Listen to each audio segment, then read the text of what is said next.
Welcome to another conversation off the clock. Hi, I'm Carmina Constantino Torres, and this is Casey After Hours.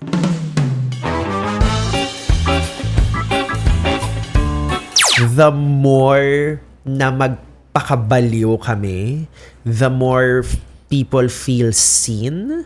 Marami naman akong fair share of cancel and mga issues before.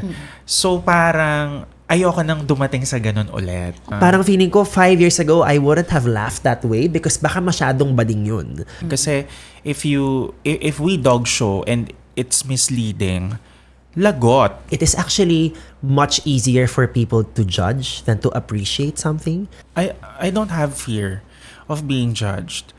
Because since I was a kid, judged na ako eh. Correct. Any moment, babalik ulit kami sa likod ng pila and it will be somebody else's turn. May mga kwentuhan na sa sobrang sarap, hindi mo na namamalayan ng oras. Kahit walang agenda, kahit anong topic. Okay na. And maybe that's what we've been needing these days. The random, the chaotic, the improvised moments that sometimes end up making the most sense. Our next guests, both established names in the insane world of social media, joining forces to make some of the most disorganized discourses you'll ever hear, the most authentic exchanges you'll ever hear. Joining us today, Dog Show Divas hosts McCoy Dubs and Bounce Rufo. The Dog Show Divas in the podcast. Hello. Hello. Hello, nice to meet you. Oo. I'm so I'm so honored to be here. Stop it. Para ako nagre-report sa ANC. Ako naman 50% honored, 50% scared. Bakit naman? Because natatakot ako parang baka mapagalitan kami. Pag nag-dog show kami ng todo-todo. By the way, anong mga pinaggagawa niyo doon? May mga nagsasend sa akin na Miss Casey, pulutan na naman kayo. Oo. Paano ba nangyari to? Ano ba nangyari? Wait, we'll discuss first siguro the episode na merong newscaster. Correct. Kasi sa old studio pa yun eh. Oo. So, we're talking about our dream jobs kasi during that time. Okay. And then, I've mentioned, I want to be a newscaster. Yeah, I saw that. So, yun. Ikaw nga, anong dream job mo ba? Nakalimutan ko na yung sinabi ko. Basta ang alam ko lang was that when McCoy said na he really, really wanted to be a news broadcaster before, na parang, and he had all this arsenal of mga references and impressions. So, piniga ko lang ng piniga. And then, that's when a certain Kathy Yap Yang became a surfing destination. A certain Noli De Castro was loved by the two of us. I guess is the politically correct term. But yeah, yun siya. Oo. And then, the people on Instagram and TikTok are commenting na, Where's Miss Casey? Correct. Where's Carmina Constantino? Ganyan. So, hindi niyo ako sinama to begin Ayun na, with. sabi Hindi sa'yo, ko na natatakot ako. hindi ko na mention. Napapa-holding hands. Hindi ko na mention pero I watch you sa ANC and talagang the voice, it's very composed. Diba talaga? Hindi. Oo. Hindi naman nakita niyo ako kanina. Diba? Opo, nakita po namin kanina and confirming po hindi. May behind the scenes. Diba? Opo. I mean, I can't be like that all the time, Yes. right? So, yung nakita niyo kanina, yun na yun. Oo. By the way, congratulations. It's Thank been you. such a ride. Wala pang isang taon and yet Thank you. the podcast doing well, the community that you've built. Thank My you, goodness. thank you. Yes, I think as of this recording, mga 3 to 4 months pa lang. It has been, I think, the biggest gift of 2025 for, I think I speak for the both of us, for the two of us. Nakakaloka lang kasi parang the more na magpakabaliw kami, the more people feel seen. If that makes any sense. It doesn't, but it does. Yeah. Because everything that you say there are actually here. Like, things that we often just tell ourselves. I mean, ganyan naman, di ba? Parang pagkausap mo yung sarili mo, paminsan nag-joke ka, tawang-tawa ka sa sarili mo, pero hindi mo naman sinasabi. But you guys say it, all of a sudden, these guys get me. I think yung naging magic doon, siguro spur of the moment, but also yung stock knowledge. very important. I mean, yung knowledge natin about pop culture, yung mga current happenings in the country or in other countries. Tapos, syempre, gagawin mong kalokohan. Gagawa mo ng kwento. Magiging satire siya. Pero I think minsan na nga natatakot kami, baka maniwala silang lahat. Diba? Naniwala sila lahat na nung 1906 ganito ang nangyari. Correct. And we say that knowing, fully being aware na si McCoy ay kinuha ng UN to help fight disinformation. Totoo po yun, ha? So, yung sinasabi namin sa podcast na parang, ayun siya, but I think sabi nga ni McCoy, it's yung stock knowledge, but similar to what you said kanina, parang yung mga references namin, parang before, it's something you just shared with yourself. Yeah. So parang there is a level of parang intimacy there with yourself. Parang you just have it to your own. But kami kasi, I think there is also a level of intimacy sa aming dalawa. Hindi po kami magjowa.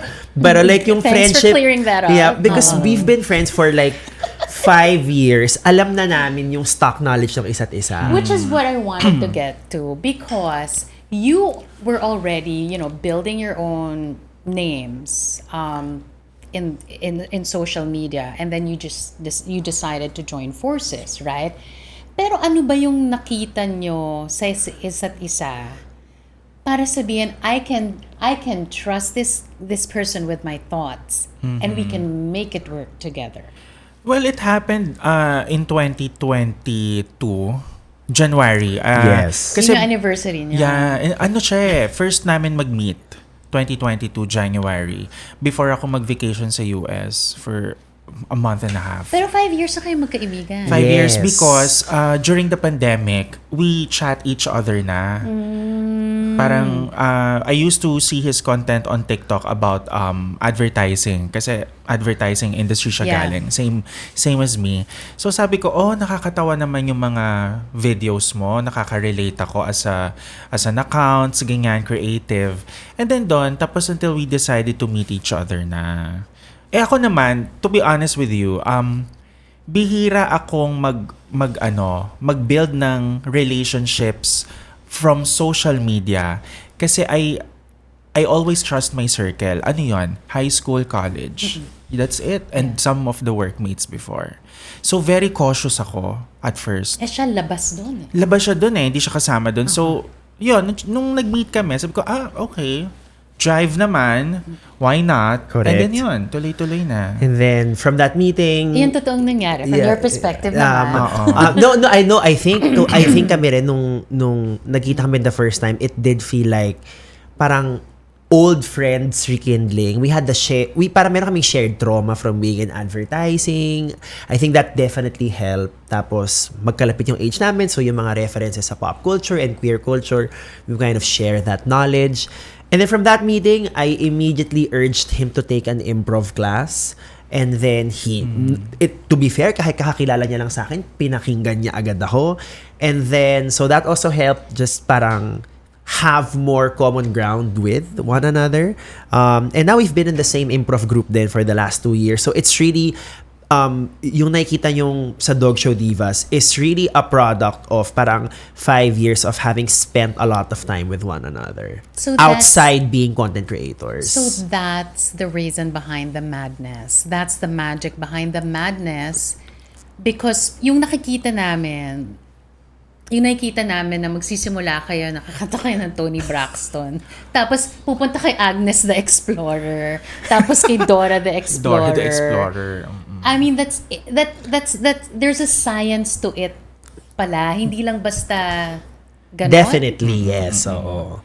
Kasi siguro before, ang akala ng tao sa social media, baka ngayon lang sila nagkakilala. Oo. Kasi when I read the comments on Reddit, kala nyo nagbabasa ako dyan. Tapos sa Instagram, may mga nababasa ko, ginas kasi ni Baus yan sa first anniversary ng isa niya pang podcast. Then doon sila nag-jive together. Hindi. Oo. Before that. Before pa, Matagal. 5 years ago. So, kaya siguro yung energy ng Dog Show Divas when we record, ganun yung produkto, ganun yung output. Alam mo, before we started this podcast, I had to ask the team, saan ba nagsimula yung dog show term na yan? Oo. Saan ba? I think yung pang-dog show is, the way I understand it is that you flip something on its head. If people expect something to be serious, when people are desperate for a laugh, the term dog show kind of appears.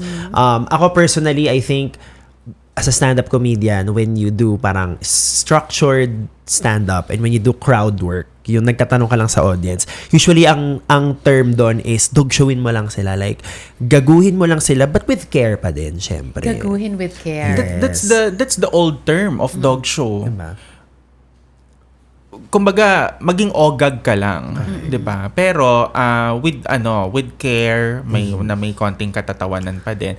Kasi I'm not sure kung Gen Zs ba ang nagpauso Kaya nito. nga, we also don't know, and I'm parang not sure. it's still evolving, I think, diba? Oo. We don't take ownership of us discovering it or coining it. I think it's just a term na very commonly used in the circles that we are a part of. So, We enjoy it now, right? We enjoy it now. Obviously, you enjoyed the spark between, again, hindi po sila, pero there was a spark, there was a meeting of the minds Yes. and the souls, right?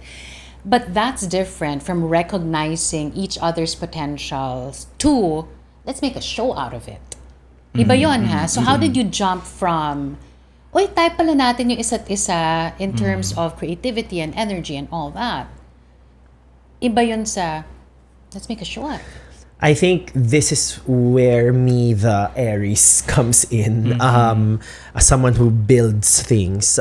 So, yung episode 0 namin, the very first guesting, nung nag-guest si McCoy sa 1-year anniversary ng podcast ko. So, yun yung sumabog with all the Genevieve Gozo, Market, Shaw Boulevard Station, Master Shomai. So, kami ni Makoy, because we've been doing content creation for quite a while, if a thing goes viral for 3 days, like it did really, really well. But this one, nanganak for like 2 weeks. People were doing viewing parties of the episode.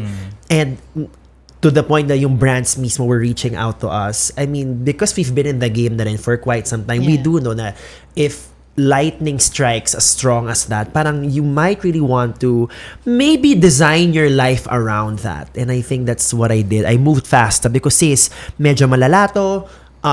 If we do this, here's how the schedule is gonna look like from a production standpoint. So may ganun ka na. You and- saw it from a distance Yeah, already. may nilatag akong very rough 1, 3, 5-year plan na parang the podcast is gonna evolve this way. These are parts of the brand na we should be able to innovate para there is longer term gain. So, medyo stinrat plan ko siya. Very, very broad strokes lang. Tapos pinitch ko kay Makoy. And then sabi niya, game, let's do it. Why Yeah, was the but- trust readily there? Actually, at first, I was hesitant to say yes. So, I told him, let's talk about it thoroughly. Ako kasi, hindi sa akin pwede yung yung tara gawin na natin. Hindi, what's the intention? Kasi, I'm doing podcast before for yung tarot reading. That run from 2 years, Yeah. about 2 years. And then, I stopped. Kasi, I wanna try something new. And ako, nung sinabi niya sa akin, Miss Casey, na, sige, ito yung magiging plan, ganyan. Nung una, sa loob-loob ko, sabi ko, paano yung nito? Kasi, ang busy ko na eh. I'm very busy. Yeah. My schedule is really full. Nung sinabi ngayon, paano kaya? Saan ko kaya isi-squeeze yung schedule? Kasi, if the recording is gonna be in Metro Manila, I'm driving 100 kilometers every day. Kasi one way Laguna to EDSA is 50 kilometers. And gas is not cheap. And the man hours you And the man hours, in diba? traffic. 2 hours on the road. Yeah. So, I'm spending 6 hours on the road. It's not a joke. So, paano? Kailangan may revenue to. Kasi may, di ba? Business perspective. So, okay, sige. Pero at the back of my head, kailangan, tignan muna natin yung first 6 months. So, I told him, first 6 months muna. And then, revalida. And then, let's see where it goes. Kasi, syempre, siya rin, meron din siyang ibang ventures. I'm into automotive. I want to be an actor din minsan.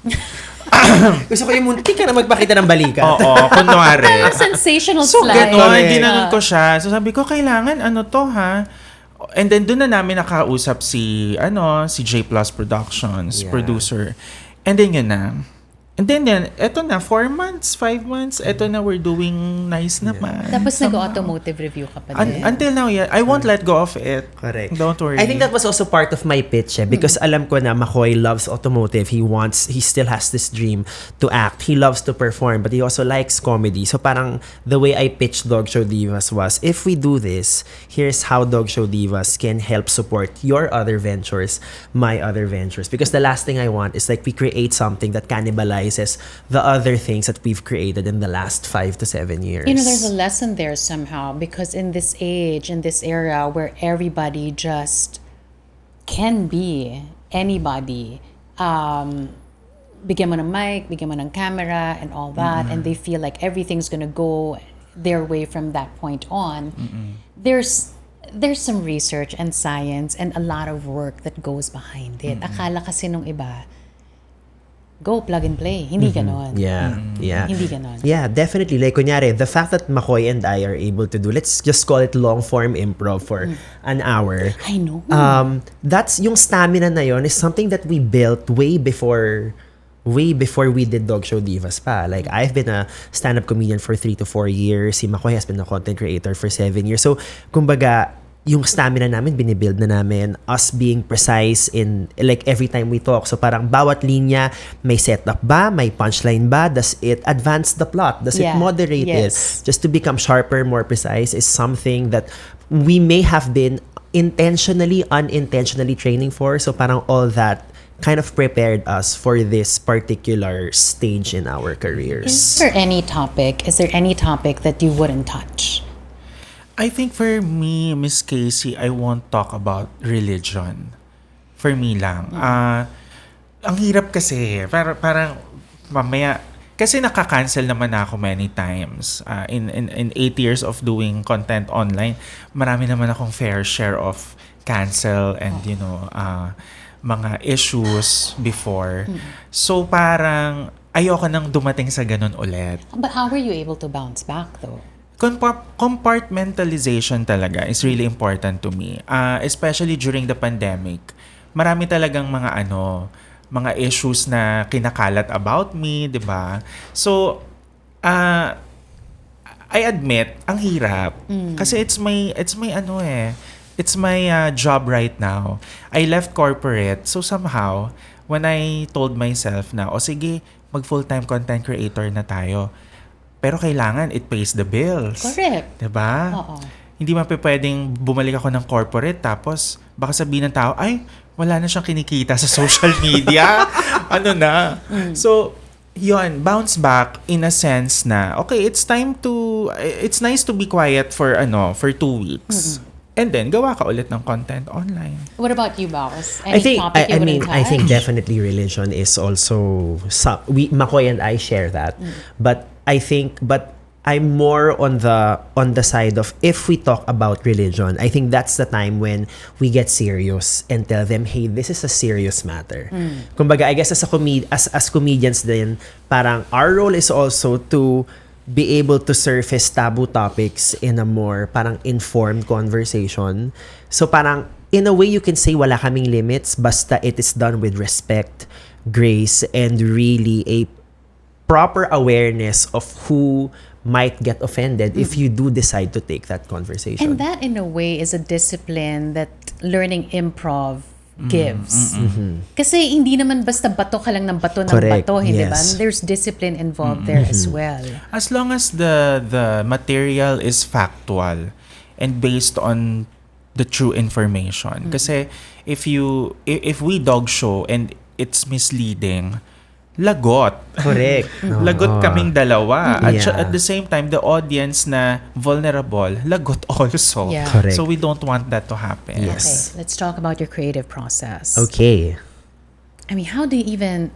So you sit down and then... Hindi ito bahala na, hindi ba? Hindi ito bahala na or You'd be bahala surprised na a Depends. big part of it medyo bahala na pa rin. Sa'yo, paano yung sa'yo? I guess yung process namin before, so let's say 10 minutes before we roll, we have a whiteboard. We list down 10 possible topics that we can talk about. When we say possible, it's because even though we list down 10 topics, we really only end up talking about 3 or 4. Kasi naman, sanga-sanga naman kayo Nagsasanga mag-usap. siya. Oo. But I think yung creative process namin is that we actually agree on what we want to try to talk about. So I think it's this whole, ang proseso siguro namin is basta mag-agree kami that we are riding the same boat this day. That is a big part na of the security and I guess the confidence to be able to do like a 1-hour show. Sinong sumasagwan? It depends eh. Yeah. Siguro per episode, merong isang episode talaga siya yung sagwan. May ibang episode ako. So, balanse naman. Yeah. Wala naman yung parang ako yung sumalo today ha. Wala namang ganon. Hindi man kami ganon.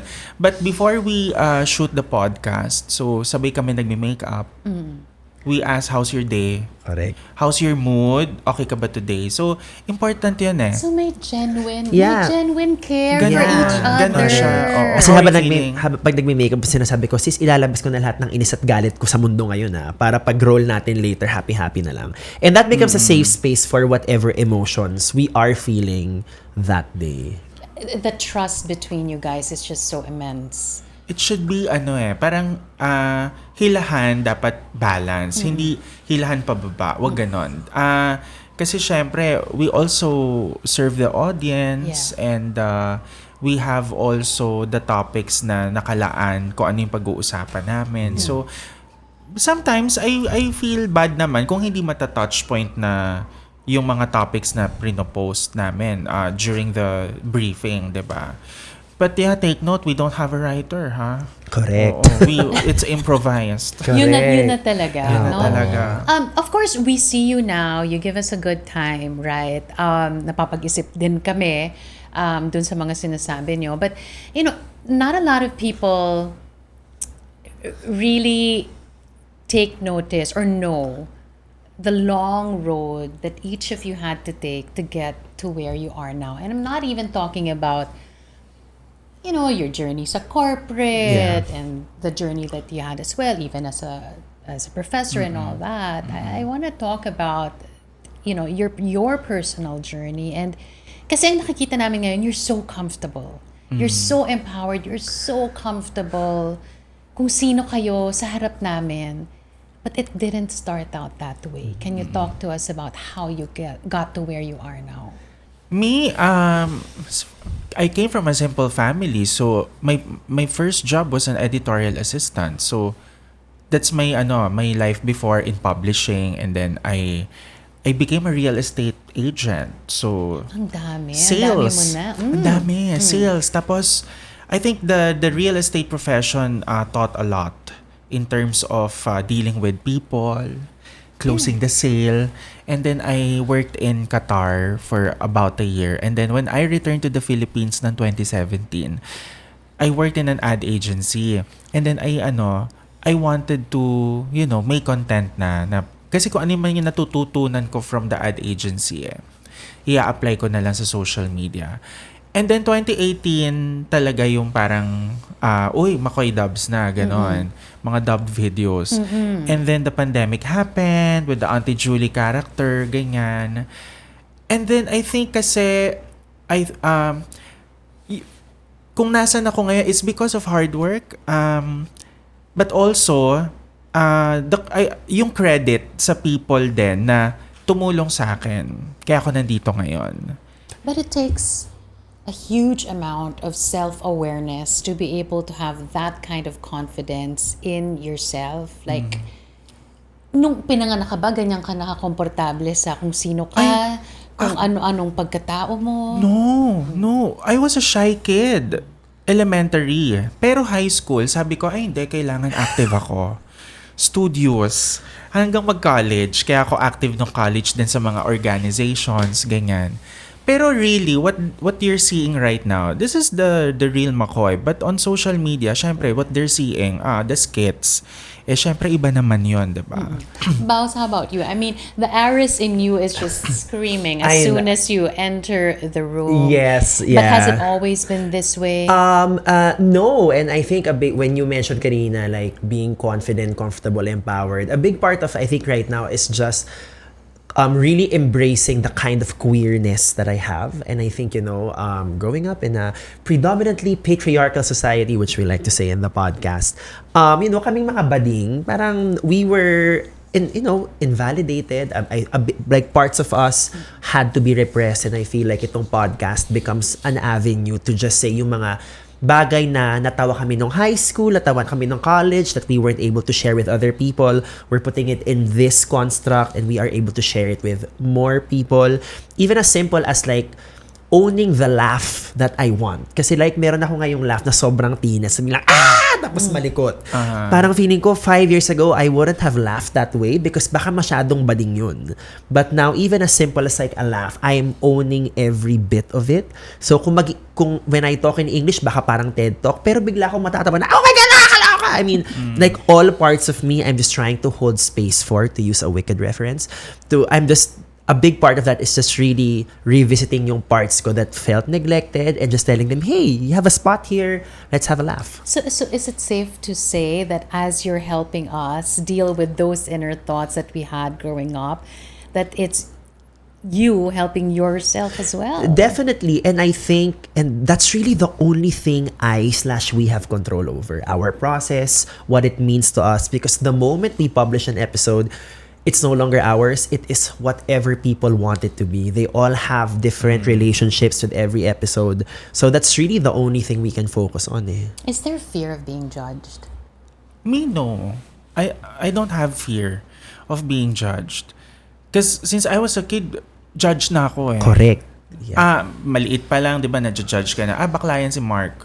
Ganyan yan. Hindi yan kaya yan. Pero kaya pala niya. Or ano siya. Hindi. Kahit batuhin ako ng intriga or wala. Kung ano yung nakikita nila about me, perception na nila yon. Pero, yung truth, ako lang yung nag-hold. Dapat yung personal truth.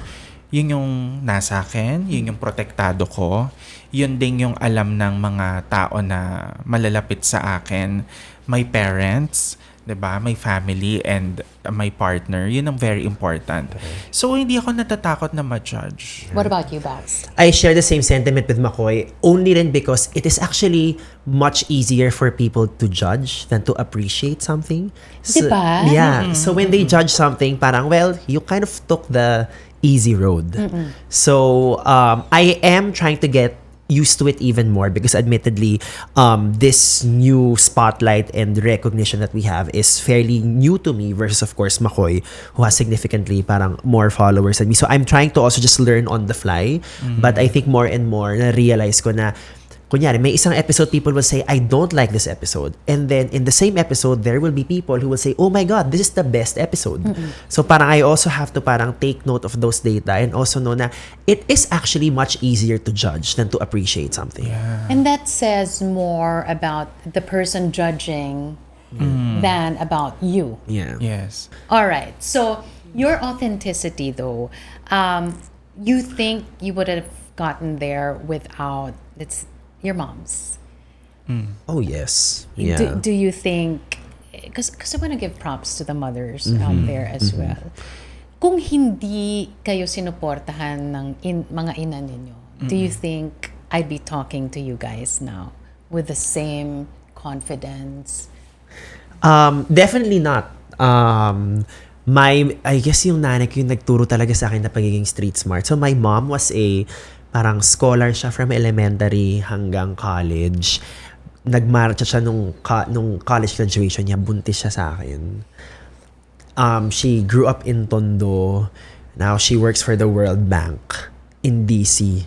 To be able to do that in a lifetime, kaya rin hindi ako pwedeng tumigil magsipag magtrabaho because my mom is still like literally killing it. She's a climate change specialist. Alam mo yung like batang Tondo and like that's my burning bright tower of like kung feeling ko pagod na ako, well, yung nanay mo hindi pa. Tapos parang pepetics ka, nakakahiya. Yeah, definitely. So I mean, definitely just by that alone, she has had a definitely profound influence on how I am wired as a team player, as someone who grinds, as somebody who I think I would like to think I have great grit because of her. So definitely yun ang kanyang epekto sa akin. And McCoy? For me, my mom is my rock. I mean, my parents, 'di ba? Pero sa nanay ko, I love her a lot and very supportive. So, I support her until now. So, I mean, yung suporta na binibigay naman niya sa akin, it's always 100%. It's unconditional. And what I like about our relationship is para rin kaming barkada. So, minsan, magte-text yan sa akin, nakita ko yung content mo na ganito, anong inspiration niyan. So, alam mo yung ganon, very simple question, pero matutuwa ka kasi, di ba, parang, nanonood pa rin yung nanay ko kahit na matagal na natin tong ginagawa, nandun pa rin yung suporta. Yeah. But siguro just to summarize yung suporta. Yung nanay ko kasi ano yan strong, very strong woman. Marami kaming pinagdaanan when I was a kid kasi single mom siya. So she supported my study when I was a kid until such time na na-meet ko na ulit yung tatay ko. So very MMK man pakinggan yung kwento ng pamilya namin. Pero my relationship with my mom has been stronger than ever as we speak. And actually, sa akin, and I think that's also the great thing about what we're doing now because they wanna be part of the kabaklaan because they are watching our show. When dati akala ko kailangan nakahiwalay pa rin yung pagiging professional bading ko with my relationship with my parents. Pero now they text us about the latest episode and parang, it is healing, I guess. How do you ensure that you're self-aware enough that hindi ka madadala ng kung ano man ang meron kayo ngayon na mag-iiba na kayo, mag-iiba na yung ugali nyo, and I guess how do you protect yourself from not thinking, from not letting it get to your head, whatever success you have now? My parents always telling me, be humble. Always be humble. So me, whenever I grow up, whenever I have achievement na small wins or just don't overshare or just keep it to yourself. Just be humble. Hindi mo kailangan pangalandakan. Hindi na. No need. At ako, feeling ko, Miss Casey, nasa point na ako ng life ko ngayon na I don't need to prove anything or I don't need to prove everything. Kasi I live now in a beautiful place with my dog, with my partner, with the cars na pinagtrabahuan ko kaya may ganun akong sasakyan. Alam mo yon. Wala na, okay na. Parang okay na. I just want peace of mind. Support my mom. My dad, makita man lang siya every other week. Madalaw siya, no? And support my sister's school. So, ako, and also very important to me, circle. Ikaw, how do you as I said a while ago, this world, this is different. How do you protect yourself? I think a big part of it is that we're doing this in our 30s and we also came from the other side of the industry ng advertising. I think it helps really put everything into focus na parang we know na life comes in seasons. So right now, parang people love the podcast, they're celebrating us. We love it so much. We also want to live in the moment and celebrate it.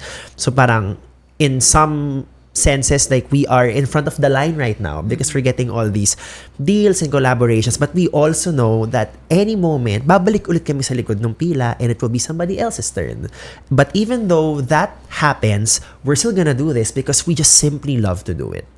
So that's, I guess, how we try to make sense of this without feeling like, oh my God, we are at the peak of our careers. Yeah. But it comes in seasons. So for all we know, diba, hanggang kailan lang to, but we are gonna keep doing this. That's where the strat planning comes into play so that you future-proof your business. But we know right now, everything is fleeting. Sadness is fleeting, success is fleeting, but yung peace, that is something more and more we realize we actually have control over. You know, you've built this community that loves you guys so dearly.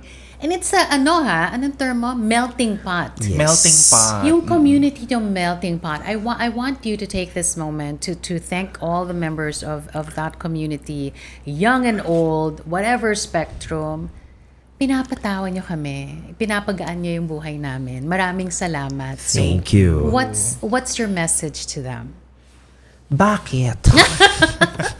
No. Thank you. I mean, talagang kami nauuga pa rin kami ni McCoy as like the sheer quantity and also like quality of the feedback we get. Meron mga nanay na ginagamit kaming pampatulog ng bata, mga new moms. May mga taong ginagamit kaming pampagising pag nag-treadmill. So parang saan po kami lulugar? Pampatulog po ba kami o pampagising?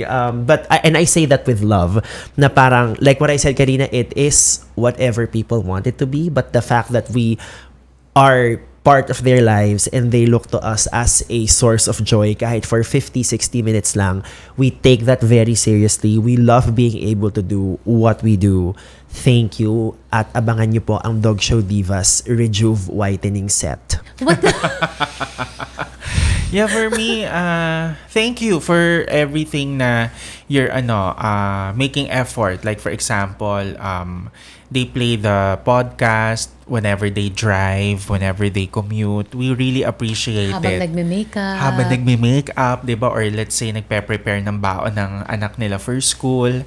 We really appreciate those gestures. But yeah, continue supporting us as long as nandito po ang Dog Show Divas. And yeah, basta nandito lang kami. Makinig lang kayo. That's it. Kasi Kinabahan lang ako kanina kasi yung strat plan mo, 1-5 years o 1 to 5 years. Ganun lang. No, I mean, I think that's really what, I think hanggang doon lang, eventually may mga course corrections kaming gagawin, like maybe improve this part pa.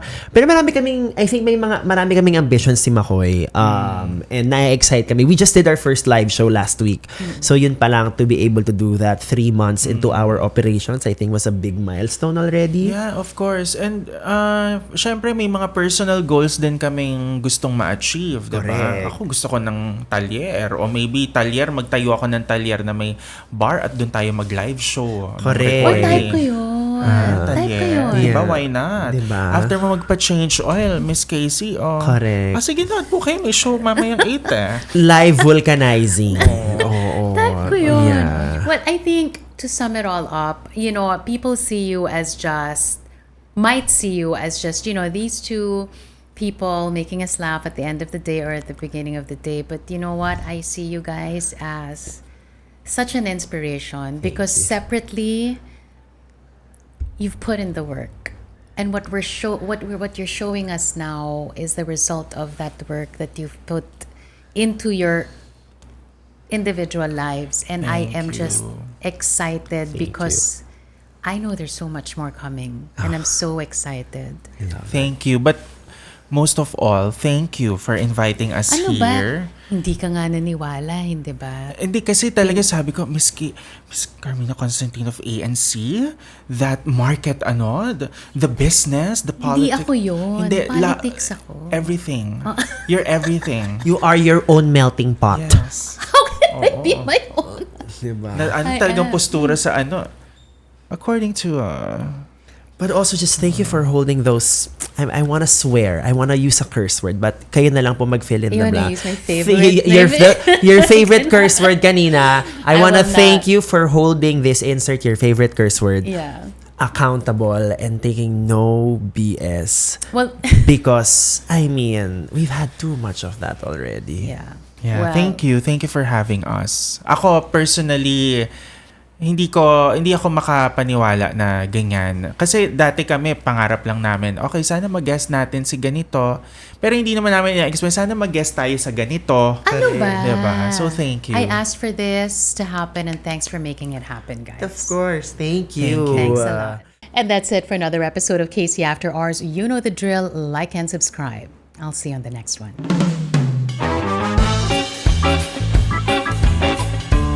May mga kwentuhan na sa sobrang sarap. Treat na sarap. Ano ba?